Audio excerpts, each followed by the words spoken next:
Dando continuidade às entrevistas com pesquisadores, como parte do programa de popularização da ciência da Fundação de Amparo à Pesquisa do Estado do Piauí, FAPEP, conversamos hoje com Regina Lúcia Ferreira Gomes, professora titular da Universidade Federal do Piauí, vinculada ao Departamento de Fitotecnia e pesquisadora do Conselho Nacional de Desenvolvimento Científico e Tecnológico, CNPq.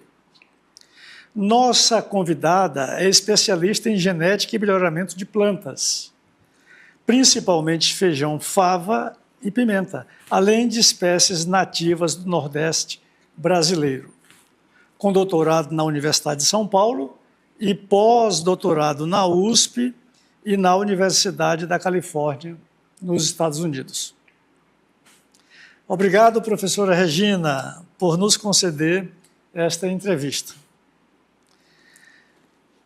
Começo perguntando como e quando surgiu o seu interesse pela ciência e, em seguida, como foi sua escolha da genética vegetal para o desenvolvimento de uma carreira científica. Professor Elias, inicialmente eu quero agradecer o convite, para a gente estar aqui conversando sobre ciência, sobre popularização da ciência, que é um assunto apaixonante. Eu comecei a me interessar pela ciência no antigo científico, que hoje é o segundo grau. Eu tive um professor de botânica e ele fazia experiências, aulas práticas, e isso fez com que despertasse minha atenção. Em relação à genética e melhoramento, foi na graduação, Eu sou engenheira agrônoma e na graduação eu tive aula primeiro de genética, da disciplina de genética, e posteriormente de melhoramento vegetal. E me identifiquei muito, com essas duas áreas que são complementares, O melhoramento não existe sem a genética, O melhoramento, na verdade, só começou, com a redescoberta das leis de Mendel, tá? Então, foi na graduação mesmo, E aí, na minha trajetória, eu fiz depois estágio, na Embrapa Algodão, na área de genética e melhoramento, e fui direcionando a minha carreira acadêmica nesse sentido. Muito bem.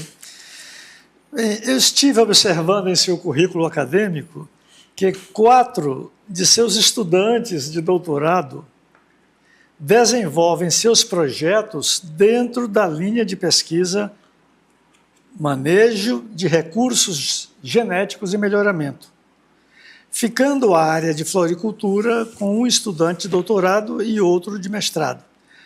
Além destes, você também orienta 6 alunos de graduação. Detalhei essas informações para ressaltar a relevância que tem um professor pesquisador na formação de pesquisadores, de jovens pesquisadores, tão necessária ao desenvolvimento da mente racional e do pensamento crítico. É bom lembrar que o desenvolvimento científico-tecnológico é essencial para o desenvolvimento de uma nação. Então, e depois a ciência precisa de renovação. A renovação se dá, sobretudo, dessa maneira, orientando alunos de iniciação científica e depois alunos de mestrado e doutorado e mesmo pós-doutorado. Passo a palavra à professora Regina para falar sobre suas linhas e projetos de pesquisa. Bom, professor Elias, primeiro dizer que, como engenheira agrônoma, eu tive uma formação técnica. Mas aí eu tive a grata oportunidade de ingressar na universidade, como professora. E procurei, então, fazer cursos, para poder, por causa da questão da licenciatura, que os cursos, os bacharelados não têm. E me identifiquei bastante, com o magistério. Então, assim, eu me considero uma pessoa bem afortunada nesse sentido, de estar trabalhando com genética e melhoramento, né, que foi a minha paixão desde o começo, e formando recursos humanos, né, na minha área de graduação. Eu estou falando isso porque, às vezes, a gente não consegue, né, atuar na nossa área ou na área que a gente quer. Bom, então, a gente trabalha lá no departamento, né, lá no departamento de fitotecnia, nós temos um núcleo de recursos genéticos e melhoramento e tem várias atividades, vários setores que fazem parte desse núcleo. Nós temos um laboratório, né, laboratório de agrobiodiversidade e melhoramento de plantas. Nesse laboratório, eu trabalho, né, junto com a professora Ângela Celes, né, de Almeida Lopes, que tem a mesma formação minha, né, tem a professora Verônica Brito da Silva, que também tem a mesma formação, e o professor Carlos Humberto, né, Aires Matos Filho. Então, nós temos um grupo que trabalha com recursos genéticos e melhoramento na formação de estudantes. Quer dizer, a nossa principal atividade é formar recursos humanos. É claro, a gente atua em pesquisa, né, a gente tem submetido propostas em editais para conseguir recursos, né, para trabalhar, mas o nosso foco principal é a formação de recursos humanos. E a gente a gente procura formar os nossos estudantes, né, de maneira que eles possam atuar no mercado profissional de forma condizente, de forma satisfatória. Então, no grupo, embora cada um tenha seu plano de trabalho, o desenvolvimento das atividades é feito em conjunto. Então, você não faz só o que está relacionado com o seu experimento, com o seu trabalho. Né, as atividades são feitas assim como são necessárias. Para que a gente faz isso? Para forçar, né, os nossos estudantes a trabalharem em equipe, a trabalharem em grupo. A gente sempre diz, né, que nenhuma empresa quer contratar alguém que vá, né, se preocupar com o seu próprio umbigo. Quer dizer, as empresas querem pessoas, né, que interajam, que participem, né? Então, é dessa forma que a gente tem trabalhado, né, no nosso grupo, com essa formação, né?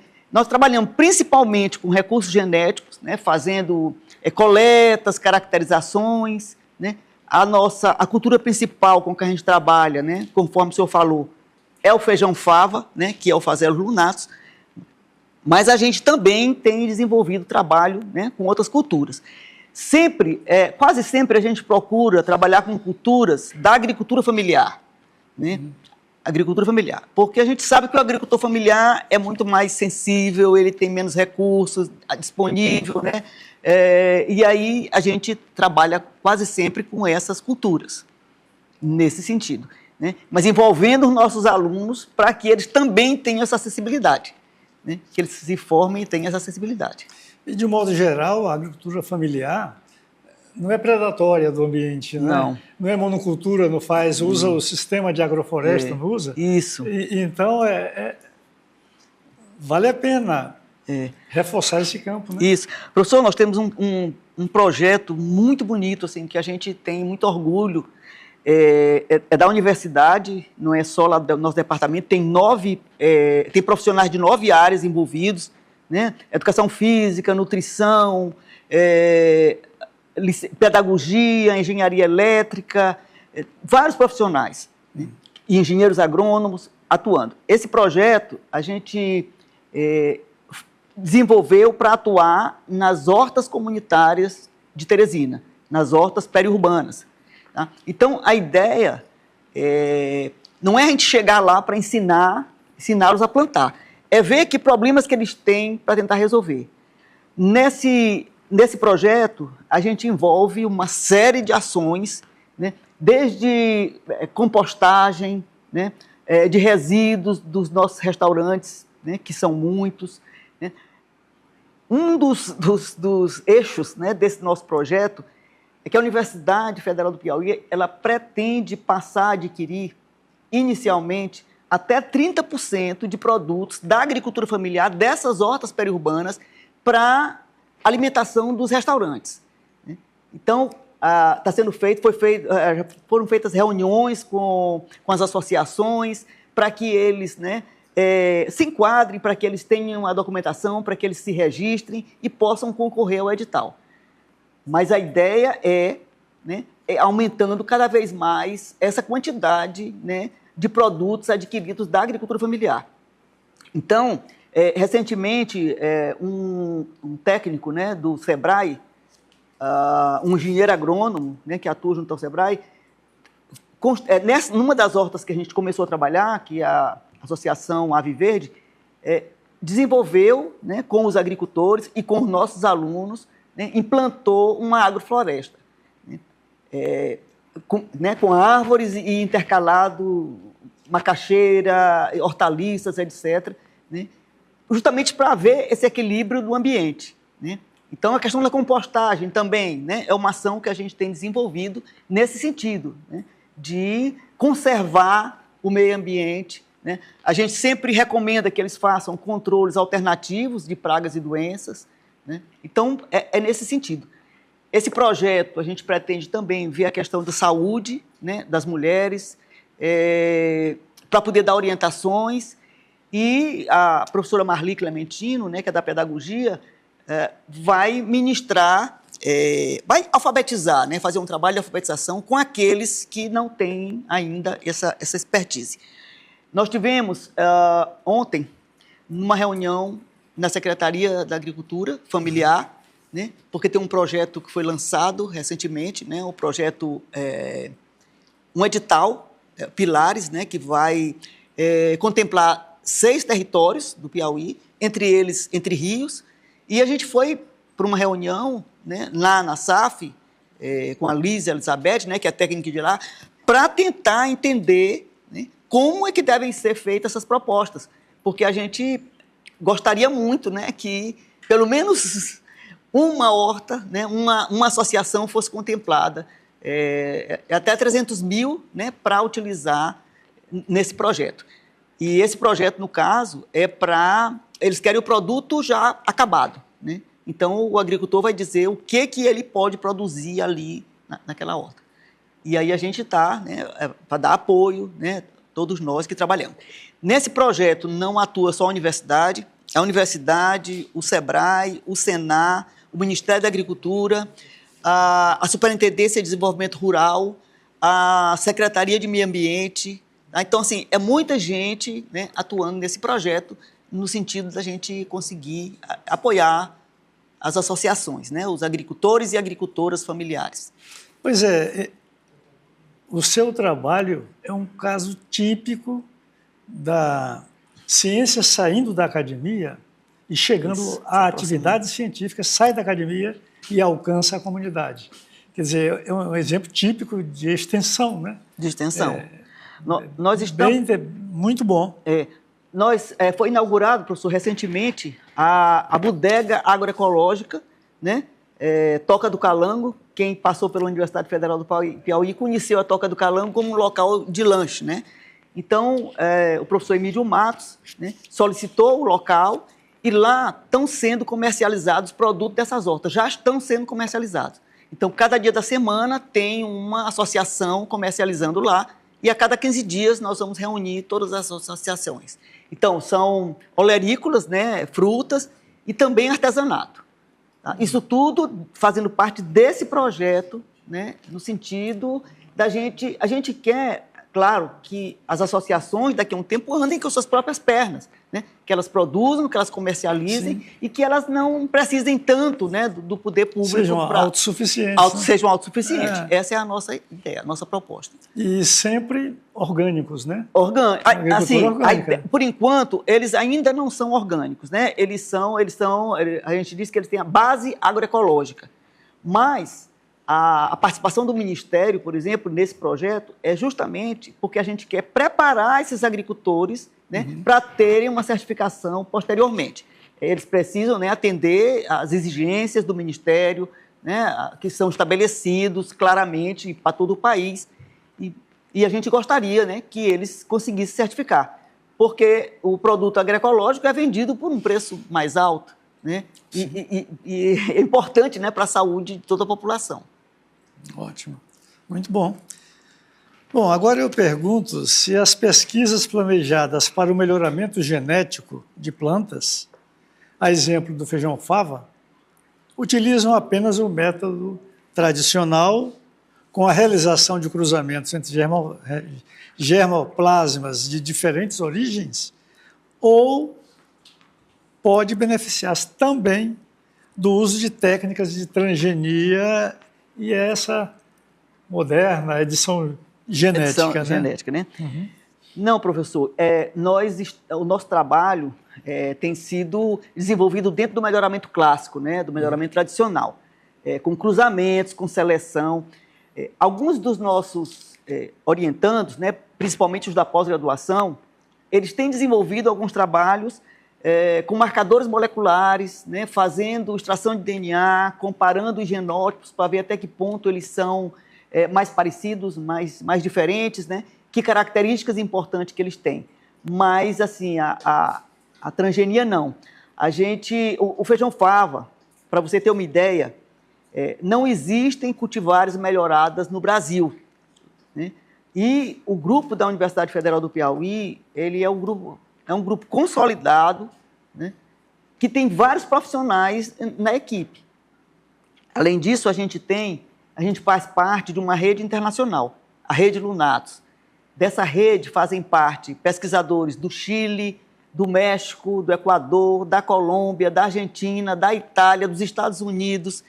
Então, é uma rede de pesquisadores que trabalham com essa espécie, né? Com o Phaseolus lunatus, né? Que a gente chama de feijão fava, e a gente passou a chamar de feijão para agregar mais valor, para que as pessoas vejam, né, a importância que ela tem como alimentação, né, na alimentação. E quanto aos outros projetos de melhoramento genético vegetal, como os de pimenta, algodão e amendoim? O algodão e o amendoim, eu trabalhei com eles no início, né, da carreira profissional. Eu fui funcionário da Empresa Maranhense de Pesquisa Agropecuária.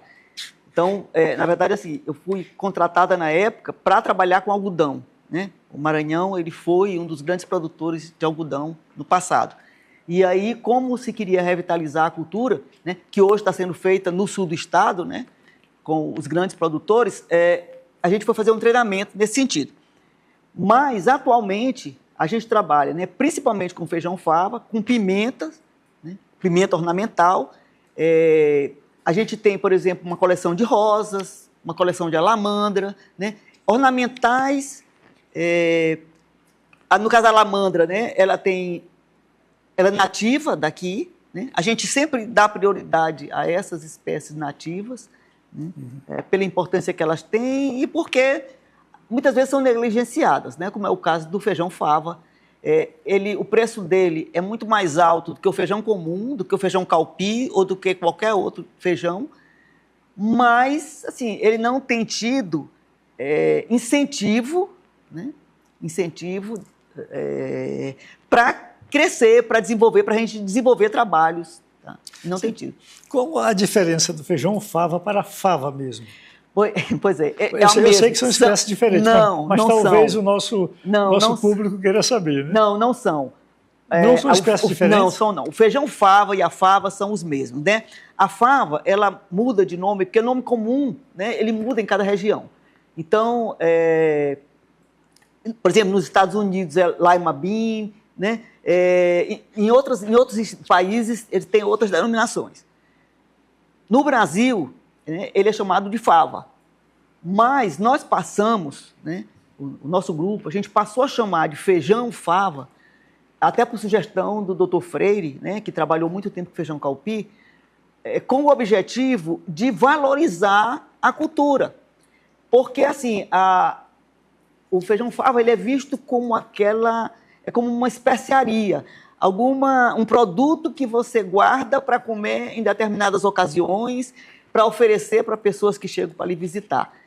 E a gente acha que o feijão fava merece muito mais. Assim, ele precisa ser mais utilizado. Ele tem um alto teor de proteína. Maior, né, do que o do feijão comum? O feijão calpi, por exemplo?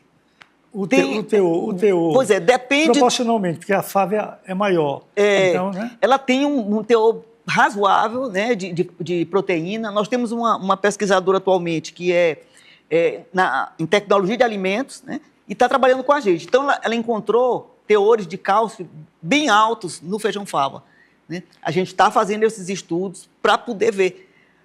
Eu não sei se você teve conhecimento, mas saiu uma reportagem, né, da possibilidade do uso do feijão fava na produção do whey. Whey que é usado... Whey proteína. Isso, whey proteína. Né? Então, saiu uma reportagem desse sentido em função do alto teor de proteína, né, que ela tem. Tá? Pois é. Bom, agora gostaríamos que você dissesse algumas palavras sobre... Bom, você já falou um pouco disso, mas se quiser acrescentar mais, sobre os benefícios sociais decorrentes do melhoramento genético de plantas. Isso de um modo bem amplo, bem geral. Tá. Tá certo. Eu vou falar de um modo geral e vou falar do que a gente está fazendo nesse sentido aqui. Então, o melhoramento genético vegetal, né, que é muito criticado, né, principalmente pelos conservacionistas, porque o material normalmente é puro, é uniforme, né, e aí você acaba estreitando a base genética, né?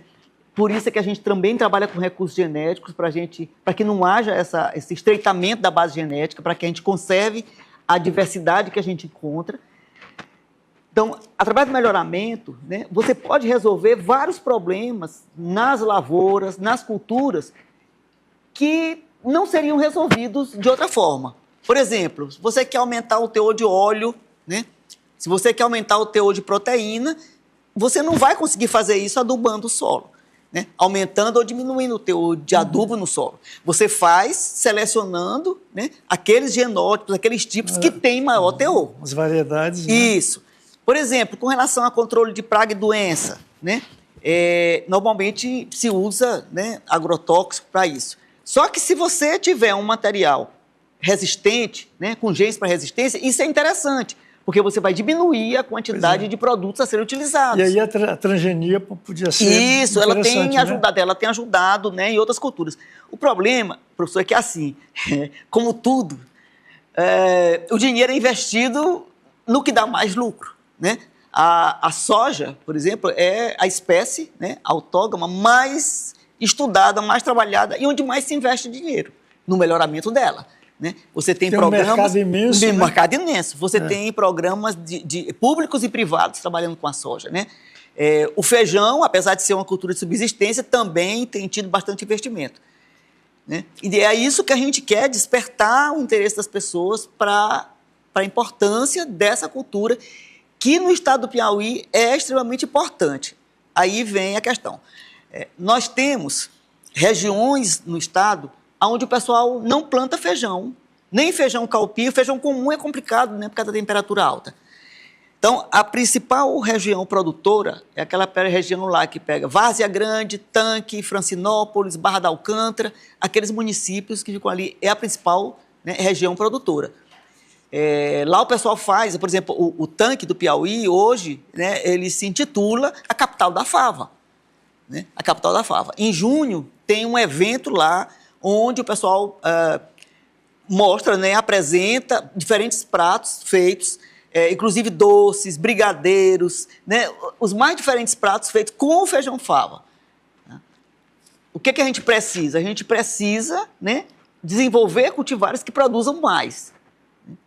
E também, assim, o agricultor familiar, ele tem usado muito o que a gente chama de variedades crioulas, né, aquelas que estão na mão deles há muito tempo.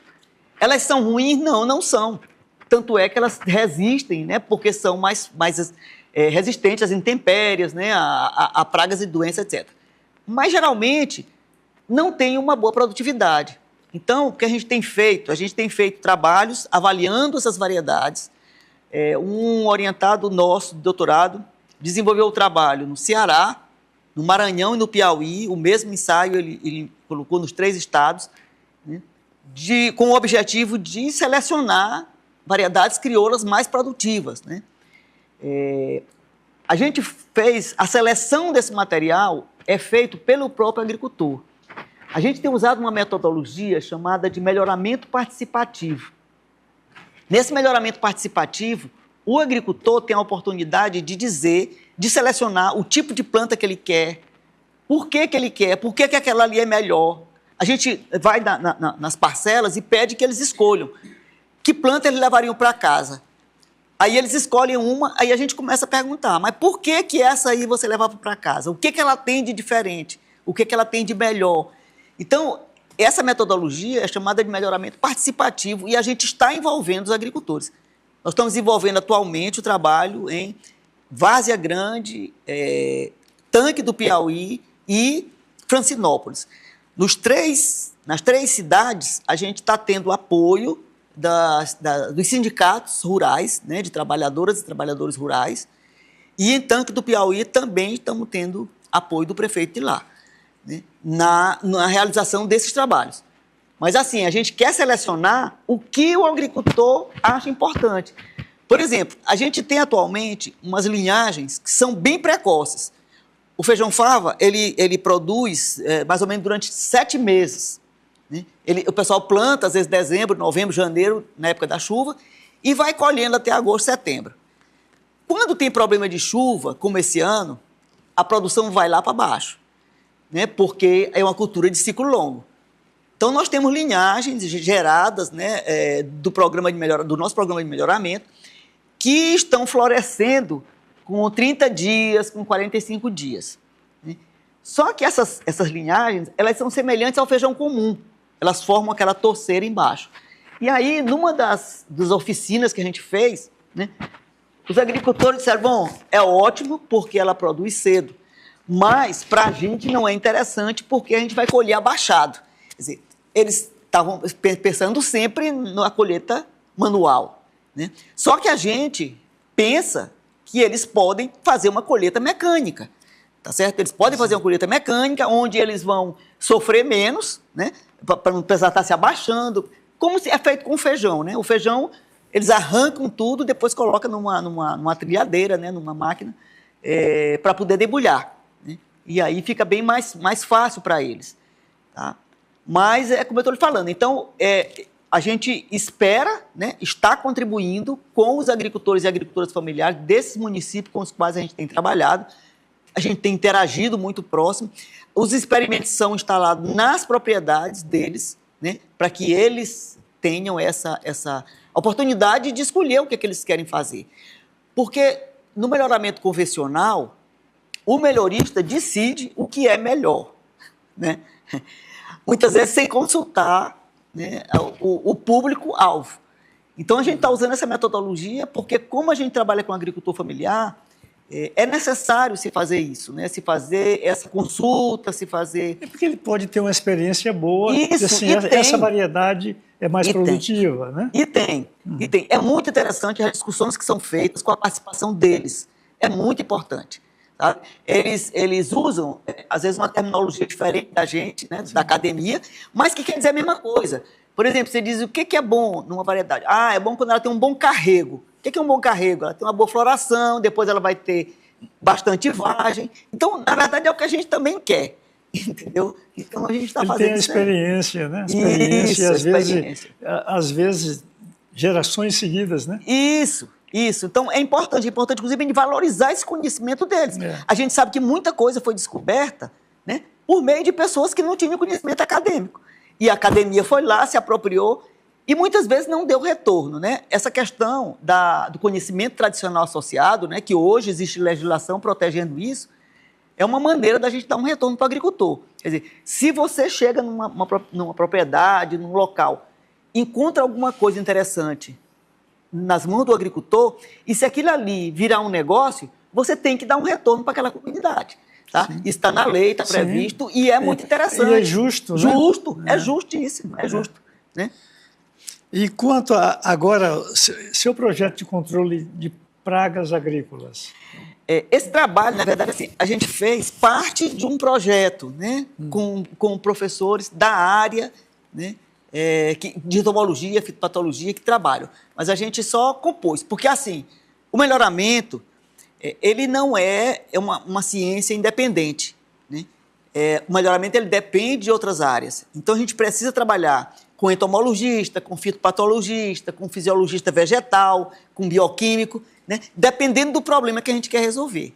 Tá? Então, nesse caso, eu fiz parte, né, da equipe Por exemplo, na questão do feijão-fava, a principal doença dele no Piauí é a antracnose, né, que é causada, inclusive, por vários fungos, né, do gênero Coletótrio.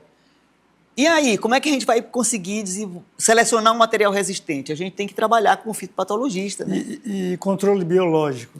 Controle biológico. O controle biológico é muito interessante porque você não usa muito químico. Né? Então, nós estamos tentando atrair, e aqui na universidade a gente conseguiu, né, atrair vários professores. Por exemplo, a gente tem professor de entomologia que trabalha, né? A gente tem professor de fitopatologia, porque a ideia é essa, principalmente porque ela é uma cultura da agricultura familiar.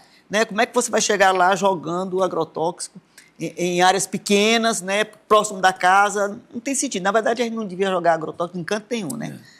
Mas... E eles gostam do termo defensores agrícolas. Defensivo. Defensivos agrícolas. Para ser mais aceito. Né? Para poder, né? Pois é. Isso.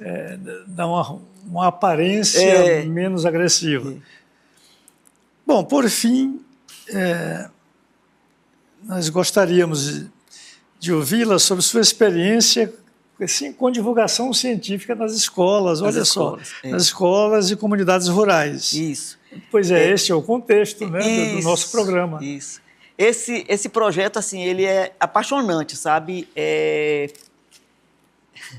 Apaixonante mesmo. A gente começou em 2019, né? A gente submeteu o projeto na Pró-Reitoria de Extensão, o projeto foi aprovado, a gente começou a desenvolver em 2020. Só que em 2020 foi a época, né, em que o mundo parou, né, a época da pandemia.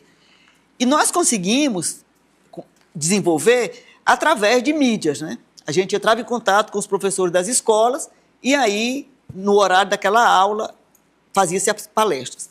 Inicialmente, a gente começou com os alunos da pós-graduação, mas depois a gente viu que os alunos da graduação também tinham condição, né, de desenvolver, e aí nós começamos. Então, como é que a gente faz com o projeto? Inicialmente, a gente conversa com os alunos, faz reunião, né, para que eles decidam qual é o tema que eles vão abordar.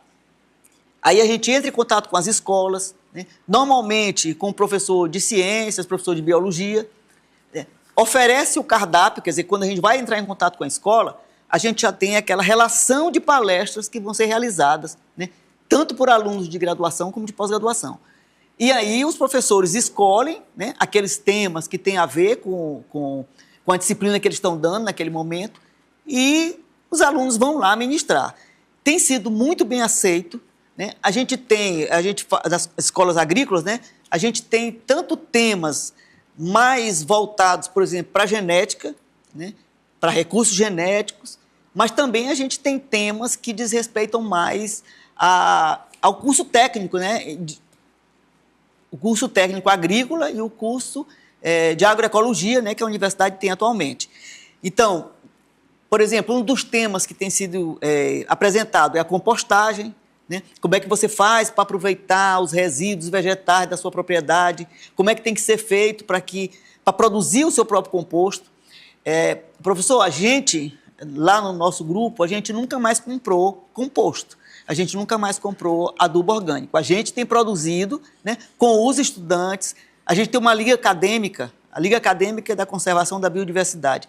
Então, a gente conta com os alunos da Liga, com o nosso orientado de iniciação científica, né, de mestrado e doutorado, para trabalhar. Um dos trabalhos que foi feito também foi sobre adubos verdes, né? Um dos nossos alunos desenvolveu uma palestra nesse sentido e foi apresentar nas escolas, né? E também foi bem aceito. Um dos objetivos da gente, a gente começou esse projeto com o objetivo de desmistificar determinados temas. Por exemplo, você chega para alguém e pergunta, você já comeu transgênico? Não, Deus me livre. Deus... Quando, na verdade, todo mundo que come fubá, todo mundo que usa óleo de milho, todo mundo está comendo transgênico. Né? Então, essa é uma palestra que sempre alguém tem que proferir. O que é o transgênico? Né? Como é que ele é obtido, assim como a engenharia genética, a gente também apresenta, né? A questão de clonagem, tá? A questão de reprodução sexual em plantas, mas tem sido assim muito interessante. A gente tem conseguido, nesse ano passado, a gente conseguiu apresentar essa palestra no IFP aqui em Teresina, no IFP de Zé de Freitas, no IFP de Valença, né? No CTT aqui do Colégio Técnico da Universidade e em escolas públicas. Atualmente, a universidade está firmando um convênio com a SEDUC, e eu estou amando, justamente para que a universidade possa desenvolver esses projetos de extensão nas escolas.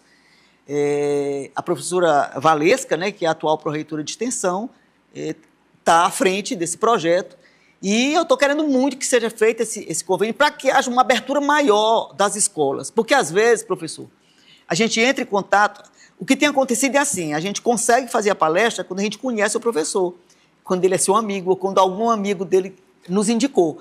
Mas nem sempre há essa aceitação, né? Parece até que a gente está indo perturbar a aula, né? E que não é o caso.